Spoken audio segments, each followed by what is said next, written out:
রক্তের সাগর পেরিয়ে দেশনায়ক তারেক রহমানের নেতৃত্বে ছাত্র জনতার অভ্যুত্থানে বিজয় অর্জন করেছি। সেই সফলতাকে ব্যর্থ করতে দেওয়া যাবে না।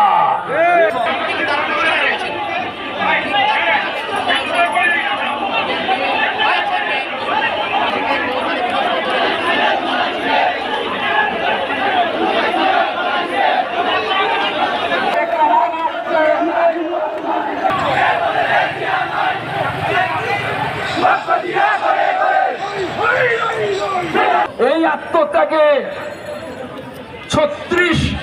শেষ 36 দিনে বিএনপি সহ ছাত্র জনতার প্রায় 850 মানুষ শাহাদাত বরণ করেছে, যার মধ্যে বিএনপির নেতাকর্মী 422 জন।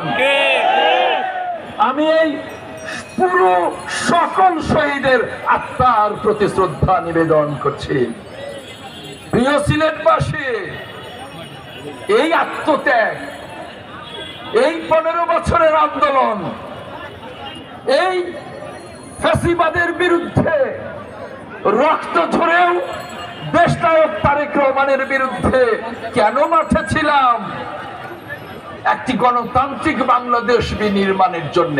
প্রত্যান ছাত্র জনতা বিএনপি সহ রাজনৈতিক দলগুলোর এই গণ অভ্যুত্থানের সফলতার পর বিশ্ব বরেণ্য নোবেল লরেট ডক্টর মোহাম্মদ ইউনূসের নেতৃত্বে যে অন্তর্বর্তীকালীন সরকার গঠিত হয়েছে, আমরা তাকে অকুণ্ঠ সমর্থন জানিয়েছি। আমরা বলেছি, ডক্টর মোহাম্মদ ইউনূস, আপনি যখন নোবেল বিজয়ী হয়ে বাংলাদেশে এলেন, সেদিন থেকে ফ্যাসিবাদের পতনের দিন পর্যন্ত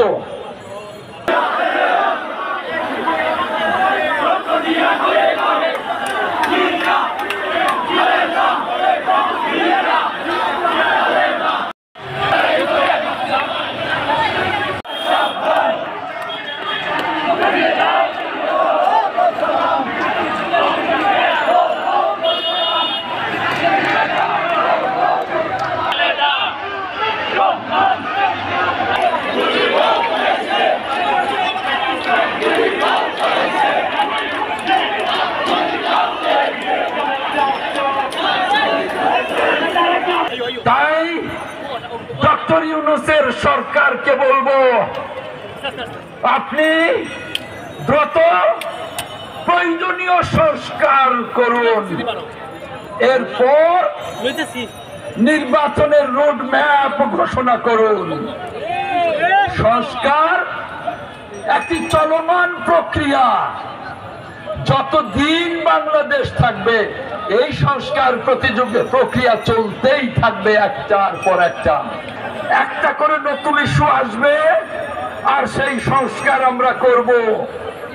তাই আপনাকে বলবো যে এই আন্তর্জাতিক গণতন্ত্র দিবসে আপনার কাছে চাওয়া, মৌলিক সংস্কার শেষ করে আপনি নির্বাচনের রোডম্যাপ ঘোষণা করুন।